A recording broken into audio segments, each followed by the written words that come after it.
Feli, buenos días, amigo. ¿Cómo estás? Yo, maravillosamente bien, aunque no sabemos si la llave apareció. Que quede claro, porque todo el mundo dice lo contrario. Algo te habrá pasado con alguna llave en alguna moto, seguro. Bueno, de tener que puentear y tener que destrozar medio tablero para arrancar la máquina. Pero la moto arranca. Siempre arranca. Si no la tira por la cuesta por abajo.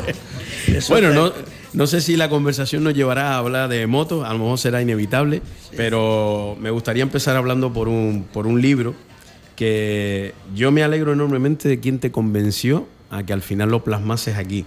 Porque me imagino que tenías una tonga de folios y libretas porque siempre te ha gustado escribir, ¿no, Feli? Sí, la verdad que escribir fue uno de los descubrimientos no tardíos, sino primarios que uno encontraba como ocio, ¿no? Quizás cuando uno era pequeño y empezaba a escribir, y yo siempre tengo una anécdota para recordar el por qué me gustaba escribir. Fue cuando un día el profesor de lenguaje en sexto curso, en el Colegio San Juan Telde, mandó una redacción sobre la soledad. Nunca se me olvida. Todo el mundo ha escrito, ¿qué es la soledad? ¿Qué es la soledad? A uno se le ocurrió como pudo, ¿no? Pero yo me desplayé allí, que no sé por qué, ni por qué diablo me salió todo que era historia. Y cuando el profesor la lee, me pega un grito, preséntese aquí en la pizarra y tal. Y ostras, ¿qué habré hecho? Se queda mirando para mí y dice, un 10, ¡qué hombre tiene un 10! Usted ha sido un ejemplo, no sé qué. Y bueno, aquello me dejó un poco patidifuso, ¿no? Sobre todo porque no entendía, sí sabía que lo que transmitía mi lectura en aquel momento era lo que sentía. Sí. Y me pareció bonito adornarlo con flores, con esas palabras floreadas, ¿no? Y quizás ha sido uno de los lemas que la gente que me conoce y que ha oído o leído mis textos más advierte, ¿no? La capacidad que en algún momento dado, dependiendo del grado de sensibilidad que tenga con lo que comento, pues pueda transmitir esa emoción a la hora de tú leer, ¿no? Y yo creo que es bonito, ¿no? Cuando tú lees un libro o lees cualquier artículo y te acabas sintiendo algún tipo de sentimiento que te produzca sobre todo placer, ¿no? Creo que lo grandioso de un libro, de una lectura, es al final que te traiga algo, que algo te remueva por dentro, positivo o negativo, pero que algo te lleves puesto, porque leer un libro para nada, pues para eso lo dejo. Hombre, no, evidentemente. A ver, yo soy el primero que a todos mis amigos les digo lo mismo. Los libros no son para leerlos a la fuerza. El libro tú empiezas a leerlo y si no te gusta, déjalo. Y si quieres seguir leyéndolo, no te lo pegues, no lo fuerces, salvo que tengas cierta soltura a la hora de leer, ¿no? Y de captar lo que lees, porque a veces la comprensión lectora es un tema didáctico que hace falta para poder entender, ¿no? Y sí es verdad que lo que te conozco, siempre tienes ese afán por mirar al pasado y ponerle color a esas fotos antiguas. Porque una vez me dijiste algo que se me quedó siempre en la memoria, y es que me dijo Feli, tú ves esa foto, una foto cualquiera antigua, fíjate todo lo que hay en la foto, todo lo que compone la foto, porque todos miramos a la gente que hay allí y tal, pero y es verdad, lo compone una calle que probablemente era de tierra antes y todo eso es lo que te gusta escribir, o sea, llevarnos a un lugar, pero lo guapo de tu texto es que llegamos a sentir los olores, los sabores, porque nos los explicas de esa manera. Claro, yo creo que ahí está el poder descubrir en esa investigación de enriquecerte, porque para poder escribir hay que leer muchísimo y sobre todo enriquecerte de vocabulario para transmitir pues, todo tipo de secuencia, ¿no? Pero cuando tú ves esas fotos antiguas o lo que estabas comentando, evidentemente es un segundo, una milésima de segundo que paras el tiempo en 1920, 1930 y tú te imaginas, es como volver al túnel. Yo es que me meto dentro de la foto porque uno ha leído tanta aventura que te metes ahí en ese túnel del tiempo y recuperas. Y la verdad que a partir de ahí es donde encuentras argumentos para compartir momentos que la gente a veces ha vivido pero no le da importancia. Sí, señor. Hasta que tú se lo recuerdas.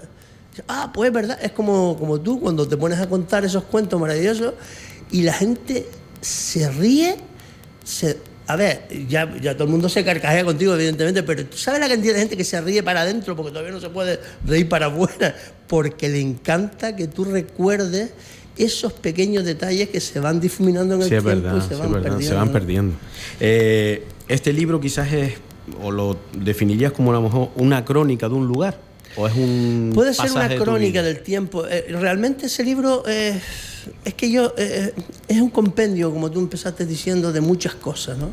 Yo, para mí, el valor más importante de este libro es que he reconstruido la historia de mi familia a partir de 2 o 3 argumentos. El primero de ellos era que Félix descubre que su tatarabuelo era soldado de Napoleón y que luchó en la guerra de la independencia.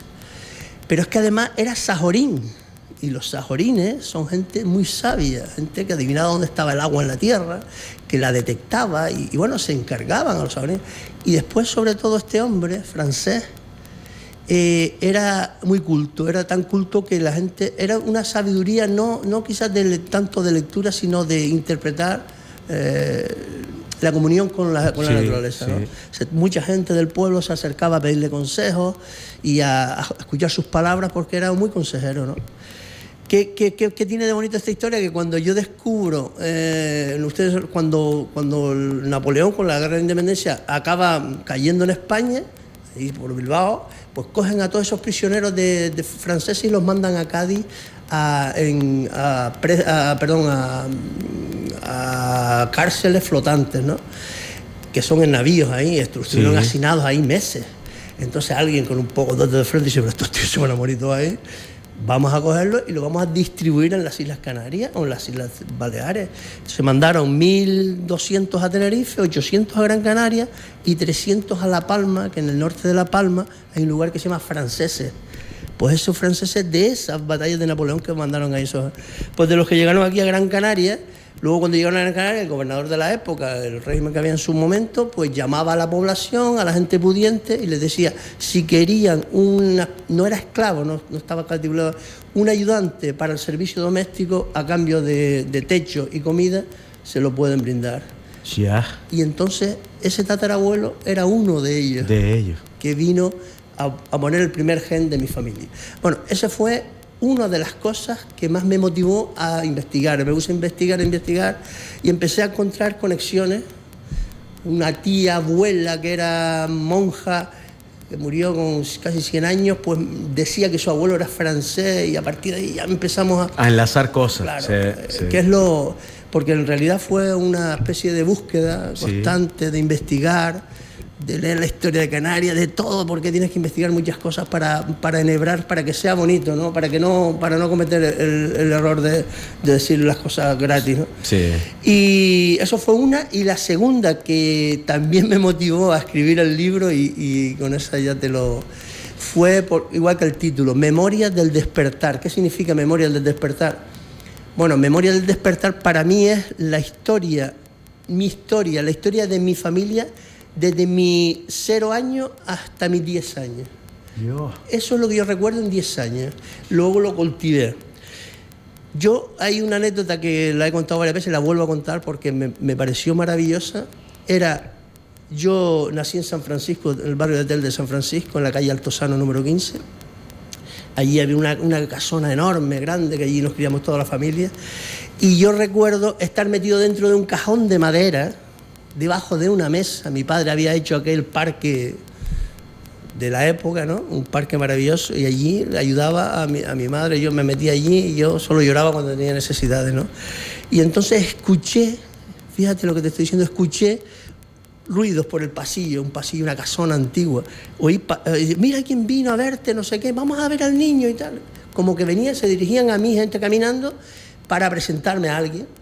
Y aquello me despertó en mí la conciencia de, coño, a ver quién es. Y cuando asomo veo 2 abuelas mayores, mi abuela paterna, que era la que yo conocía, que era donde vivía en San Francisco, mi madre, que era una niña de 19 años, y mi otra abuela, una mujer vestida de negro, de arriba abajo, con un pañuelo negro, eso que se ponía ante la gente, que yo me quedé mirando para aquella mujer, ella ha seguido mirando para mí y pasaron no sé cuántos miles de radiografías para identificarlo, ¿no? Y entonces yo caí dentro del cajón y me puse a llorar desesperado porque porque tenía miedo, ¿no? No, porque en aquel momento me acababa de dar cuenta que estaba vivo, que era consciente de mi primer recuerdo. Imagínate, que he atrevido lo que te estoy diciendo, pero es muy real porque me chocó tanto encontrar a una abuela que me había venido del campo de la Gavia, a ver, por favor, ¿dónde estoy? ¿Quién soy? Y tal. Empezó a trabajar la revolución. Sí. Y bueno, y a partir de ahí arrancó esa... Fíjate que mi padre murió con 30 años y yo tenía 2. Yo no me acuerdo de mi padre. Y estaba vivo en ese momento, pero ya no me acuerdo. Son secuencias que se pierden en la noche de los tiempos. Pues a raíz de ahí empiezo a investigar la historia de mi familia. Luego tuve un tercer eslabón que fue muy, muy potente. Cuando murió mi padre, sus padres, los padres de mi madre, rescataron a su hija pequeña, que se quedó viuda con 20 años y 4 hijos. Sí. Se la llevó otra vez a la Gavia y le ayudó, pues la gente del campo nos ayudamos todos, nos hicieron una casita aquella pequeñita y tal, y nosotros éramos los enanitos que, mira, hay que traer la piedrita, poner la piedrita y tal. Entonces empezamos a vivir una infancia maravillosa, donde empezamos a notar la ausencia de mis padres. Perdí un padre, pero gané 4, del taponazo me dieron 4. Claro, y un niño no valora esas cosas hasta que vea que sus padres lo que le dan realmente era amor. Mis abuelos me dieron mucho amor. No mis padres. Los padres a los hijos no le dan amor, le dan responsabilidad. Los abuelos sí dan amor. Entonces, mi abuelo se convirtió en aquel momento en, un tesoro, porque mi abuelo era listo como un rayo, había ido a la guerra, y entonces estaba yo todo el día preguntando. Imagínate que me decía, pero chacho, me va a volver loco. Y tú sacando. Sí, ¿y cómo se llama esta hierba? ¿Y cómo se llama aquel paisaje? ¿Y cómo se llama aquel pueblo? ¿Y cómo se llama esta fruta y tal? Y ahí contándome, venga. Le digo, pero Felillo, cállate un rato. Digo, pero abuelo, es que tengo que aprender porque... Claro, yo le daba argumentos a él de peso para que él se sintiera orgulloso. Sí, señor, claro. Y hay una frase muy antológica que cuando llegaba con sus amigos, a ver sus amigos por la tarde, allá a la Sanga, ¿verdad? Y yo, el nieto bueno, iba al lado de él, ¿no? Y decía, coño, su nieto Miguelito. Y dice, sí, es noble. Noble era un eslabón superior a humilde. Ya era un nivel un poquito más. Sí. Tío noble ya tenía un poquito de clase. Sí. Y aquello marcó muchísimo esa infancia. El libro, como estás diciendo, cuenta la historia, pero ¿tiene un hilo conductor o va por capítulos? Está enhebrado de tal manera que lo situamos en nuestros antepasados, los tatarabuelos, los abuelos, y luego a partir de bisabuelos y abuelos empezamos a enhebrar un poquito más acordes, pequeñas historias de ellos. Es difícil hacer una continuidad de toda esa historia, pero conocemos los lugares, los nombres de los sitios, las cosas que pasaron, y entonces vamos enhebrando una pequeña historia media novelesca y vamos separándolos por relatos. Si lo tuviésemos que ubicar en el tiempo, ¿de qué? Empezamos en 1850 aproximadamente hasta 1974, sí, por ahí, más o menos. Lo que es lo que pasaba. Lo que pasaba, sí. De hecho, es que los últimos 10 años de eso, que fueron mis años de vivencia en la Gavia, lo cuento a mitad casi de mitad del libro hacia adelante, son todas secuencias de mis tíos, de mis sobrinos, de lo que pasaba en el pueblo. Es decir, es como una crónica de lo que pasaba en la Gavia en los años 60 y 70. Y ahí hablamos de las primeras infraestructuras municipales, que eran hacer los pilares. Que empezaron a llegar. Por favor, que era lo básico. Y cómo la gente, las viejitas del pueblo se ponían en fila para el chorrito de agua, para coger, y venga, bla, y todas en fila así. Y en una de esas se agarran a pelear porque se pusieron nerviosas, se le hacía tarde, se trancan a pelear 2 mujeres, una cae al suelo, se le levanta la falda y aparecen las bragas de sacos de azúcar, y atrás la pobre mujer, que era bastante gruesa, decía 50 kilos netos en el trasero. Todas esas historias son para contar, sobre todo para recordar. Y entonces nos convertimos en cronistas de nuestro hábitat. Sí, señor. Tú de Lomo Magullo, él de donde vive, yo de la Gavia, evidentemente. Se nos escapan cosas, pero es que ya somos un poco mayor, ¿no? Entonces, y Félix, conociéndote, el libro seguro que está salpicado de humor. Sí, bueno, Hombre, yo cuando quiero hacer algún chiste me acuerdo mucho de ti porque es la espontaneidad de contar lo sano. Sí, señor. El cuento plano, no hay que inventarse el chiste porque el chiste ya estaba. Sí, ya estaba. Se había inventado, lo que pasa es que nosotros no lo descubrimos. Pero sí tiene mucho humor, tiene muchos momentos nostálgicos, divertidos. Carmelito Serriscón, ¿sabes quién es Carmelito Serriscón? Un señor que tenía el primer Commer, un furgón que llevaba, era el típico pirata que llevaba las cosas al pueblo, a la tienda, sí. Y subiendo la Higuera Pañoleta, donde está el barranquillo de la Gavia, que ahora todavía está faltado, con muros. Antes había dos cuestas, la Higuera Pañoleta y la otra, ¿no? Y cuando sube por la mañana, yo y mi hermano que íbamos al colegio, el furgón se va a la orilla y cae de la carretera abajo, a la Higuera Pañoleta cayó abajo. Y nosotros, Carmelito Serriscón, Carmelito Serriscón, corriendo por todo el barrio. Diciéndose. Bueno, aquello nos parecía tan divertido, claro, ¿no? Claro. Era un notición. Un notición, claro. Y lo llevaban ustedes en primicia. Está bien. Muchísimas anécdotas, muchísimas. Mi tío se escondía una caja de abejas, de las abejas, las típicas abejas, ¿no? Y cuando íbamos a coger las aceitunas a la finca de la Salud, y mi tío era muy divertido, entonces se pone a tocar la caja de los turrones, llegó la fiesta, hasta que la abeja dice, bueno, hasta aquí ya. Lo cogieron, lo acribillaron. Si este libro lo leen las nuevas generaciones, probablemente le estamos regalando, no sé, un tesoro en el tiempo.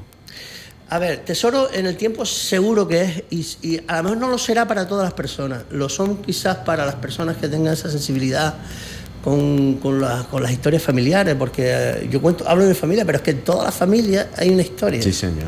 Igual de bonita, igual de divertida, igual de entretenida, ¿no? Quizás algunos se pierden en la lectura porque no conocen al personaje o porque no conocen el hábitat donde se ha desarrollado, lugar, sí. Pero ha intentado meterle cierto aspecto literario para que sea ameno a la hora de la lectura y pueda ser entendible. Por supuesto que es una joya en el tiempo, es un recuerdo familiar. Para mí era como como algo pendiente, ¿no? Sí, que lo tenía pendiente. Sí, todos ustedes me decían, coño, algo, pero algo con fundamento, ¿no? Se te vete arriba. Entonces, claro, empecé a reunir todos esos pequeños relatos y empecé a buscar cómo enhebrarlos todos para que apareciera ese bordado, ¿no? Salió medianamente. Me estoy orgulloso porque lo he conseguido sacar. Sí. Porque ahora yo voy como el otro, como el lanzado. Ahora ya voy lanzado. Ahora ya está. Ahora ya tengo el horno cargado, ya con el fuego encendido. Y sé también, conociéndote, Félix, que aquí no hay afán de venta ni demás, pero el que lo quiera tener, ¿qué tiene que hacer? Bueno, pues tendrá que localizarme por el teléfono y yo se lo mando a la casa. No hay más, ¿no? Esto nada, a ver, esto no es un libro comercial, sí. Es un libro, es verdad, que es de la Biblioteca Canaria y pertenece un poco a todos los que nos gusta, pero que si alguien quiere el libro, que me dé un telefonazo y yo sobre la marcha lo localizo y se lo mando. Pero a ver, no es porque no esté en una librería u otra, porque nunca había pensado en la venta, más en atrapar ese recuerdo, ¿no? Atraparlo y que quede ahí. Entonces ya mañana los nietitos, usted leyó el libro, después sentamos a hablar. Lea usted el libro y a partir de después hablamos. Su familia empieza a comer más fundamento. Y por aprovecharte y exprimir el limón hasta el final, las motos siempre han estado en tu vida. Y antes me acordé de algo cuando dijiste, toda familia tiene una historia. Tú me dijiste también una vez, toda moto tiene una historia. Bueno, es que las historias de motos son para contar muchos libros.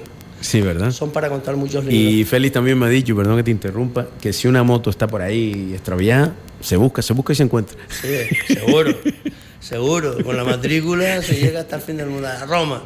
Pero el tema de las motos es una historia que yo empecé a cultivar, que tú lo bien sabes, hace ya casi 33 años, evidentemente. Creamos un Vieja Gloria que era una especie de embrión de un proyecto a larga distancia y nunca nos habíamos preocupado en que eso... Teníamos la gracia de saber que eso iba a funcionar, porque había mucho revuelo, pero de entrada nos poníamos como defensores de que el patrimonio cultural, el patrimonio motorístico o automovilístico, que la gente no se desprendiera de él con facilidad, ¿no? Que lo guardara, porque detrás de ese patrimonio había un recuerdo, había un nexo de unión con la familia. Y claro, ya hoy, gracias a Dios, hemos conseguido que en 30 años se hayan recuperado del olvido más de 1000 motos, que se hayan restaurado, que la gente se sienta orgullosa de tener en su garaje la moto de su padre, de su abuelo, de su tío, por favor, eso nos parecía el primer asignatura notable que habíamos conseguido. Lo segundo era convertir eso en una gran fiesta, donde cada uno aportara su creatividad, sus conocimientos, su destreza, yo qué sé, que fuera un gran circo, un teatro de representaciones donde todo el mundo fuera a aprender, a ver, a compartir. Y a partir de ahí, que ellos valoraran que eso era una fiesta de ellos. Yo pasé por aquí. Sí. Antes lo hablábamos fuera de micro, que creo que el Vieja Gloria no ha perdido esa esencia familiar, pero que no es de Félix. O sea, tú vas allí y te sientes que tú también estás allí formando parte de todo. Y lo más que nos alegra, evidentemente, es que ya ha traspasado las fronteras. Es decir, ya en Península todo el mundo conoce el Vieja Gloria, pilotos de renombre internacional han pasado por el Vieja Gloria, es decir, todos sienten que la fiesta nuestra, esa fiesta canaria, es auténtica, porque además no se llama Festival Show, no sé qué, nada, se llama Vieja Gloria Canarias. Y allí va todo el mundo que tenga que enseñar algo. Entonces hemos convertido eso en un gran circo, entonces ya le estamos rellenando con todos los demás expedientes, es decir, coleccionismo, antigüedades, todo lo que sea viejo, cabe. Sí. Música, todo. Hacemos una ensalada enorme y allí el fin de semana se lo pasa a la gente maravilloso. Viene de todas las islas, que tú bien lo sabes. Entonces, compartimos nuestra esencia y eso es lo que tenemos que defender a grito pelado en el futuro. Entonces, obviamente aprovecho para recordarles a la audiencia que este año, lamentablemente, es el primer año en la historia que hemos tenido que posponerlo, que suspenderlo, que aplazarlo, pero no porque el Motoclub Las Palmas Roquenulo o el Vieja Gloria quiera, no, porque no podemos hacer la cobertura que necesitamos para dar lo que hemos cultivado. Quiere decir, nosotros no podemos hacer un Vieja Gloria menor que el que hemos hecho. Y eso requiere una serie de trámites y una serie de responsabilidades por partes municipales y por partes gubernamentales que este año no puede ser, pero que estamos ahí a la vuelta porque el año que viene es en Mogán. Volveremos. Ya está ahí. Félix, muchas gracias. Gracias por dejar plasmado un trocito de tu historia, que de alguna manera también es un trocito de la historia de todos. Muchas gracias a ustedes por hacer unos programas tan maravillosos. Ese boliche, dale que te pego, que anima tanto. Que Ay, por decir boliche, me quedan dos preguntas. Es verdad que se las hago a todo el mundo. Me quedan dos preguntas, Félix. La primera, ¿jugaste al boliche? Que si me gusta. Que si jugaste al boliche. Coño, claro, al boliche, no canicas, al boliche. Cuarta, media pata igual, eso era un clásico. Y la segunda, cuando probablemente Félix está escribiendo solo o encima de una moto en esos barrancos perdidos, ¿te quedan sueños por cumplir? Soy un soñador. Y, bueno, el hombre o la persona que pierde el sueño o la ilusión ya está muerto. Para mí, soñar e ilusionarme es el día a día. Es decir, tú me ves aquí y estoy pensando en 50.000 cosas a la vez. Yo ya tengo como 4 libros hechos ya, pendientes, meterlo en el horno para sacarlo, porque no se puede perder tiempo, porque vivimos tan poco, tan poco. Nuestro paso es tan fugaz que tenemos que dejar constancia que hemos pasado por aquí. Solo eso, pero que nadie deje de ilusionarse y hacer lo que quiera en la vida, que todo tiene derecho y además lo va a hacer con creatividad y con buen humor. Muchas gracias, amigo. Un abrazo grande. Por el gran trabajo que hacen.